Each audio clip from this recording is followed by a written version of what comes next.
પ્રતિક્રિયા કે પ્રગતિ. કોઈ તમને વારંવાર ટીકા કરીને તમારું મન ગૂંચવવાનો પ્રયત્ન કરે અને એક દિવસ તમને બહારથી જ નહીં અંદરથી પણ અસર ન થાય તો સમજો તમે જીતી ગયા. દરેક ટીકા સાચી નથી હોતી. કેટલીક ટીકા તમને સુધારવા માટે હોય છે, પણ કેટલીક તમારું મનોબળ તોડવા માટે, તમારું ધ્યાન ભટકાવવા માટે અથવા તમારા કામથી તમને દૂર કરવા માટે પણ હોઈ શકે છે. પહેલાં એની વાતો આપણને હલાવી દે છે. આપણે વિચારીએ, જવાબ આપીએ, સમજાવીએ અને ક્યારેક પોતાનું જ કામ પરથી ધ્યાન હટાવી દઈએ.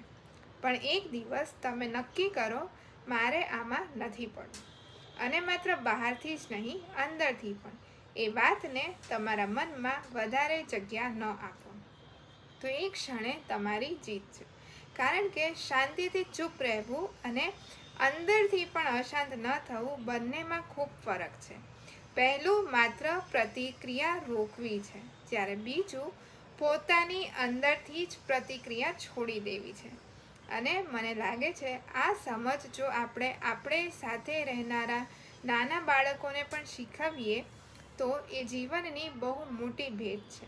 કારણ કે બાળક ઘણીવાર ઘરમાં કોઈ મોટાને દુઃખી કે અસ્વસ્થ જુએ તો પોતાને જવાબદાર માનવા લાગે છે. એમનો મૂડ સારો કરવો જોઈએ અથવા બીજાની વાતો સાંભળીને એ જ મોટા માણસ વિશે શંકા કરવા લાગે છે.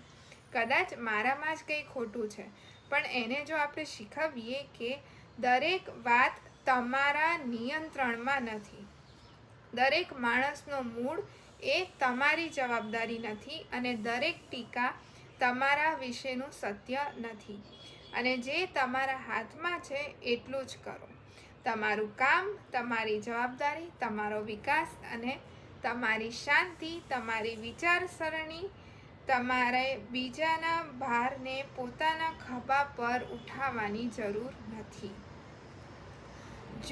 જે તમારા નિયંત્રણમાં નથી એનાથી પ્રભાવિત થવું જરૂરી નથી, અને જે તમારા નિયંત્રણમાં છે એમાંથી ધ્યાન હટાવવાનું પણ જરૂરી નથી. કદાચ આ જ છે પ્રતિક્રિયા છોડીને જીવન જીવતા શીખવાની સાચી રીત. તમને શું લાગે છે? સાચી જીત સામેવાળાને જવાબ આપવામાં છે કે એની વાત તમારા મનની શાંતિને અસર ન કરે તેમ તમારી શાંતિ જાળવી રાખવામાં? શું આપણે સમજ આપણા બાળકોને પણ શીખવવી જોઈએ? તમારા વિચારો મને કમેન્ટથી જરૂરથી જણાવશો.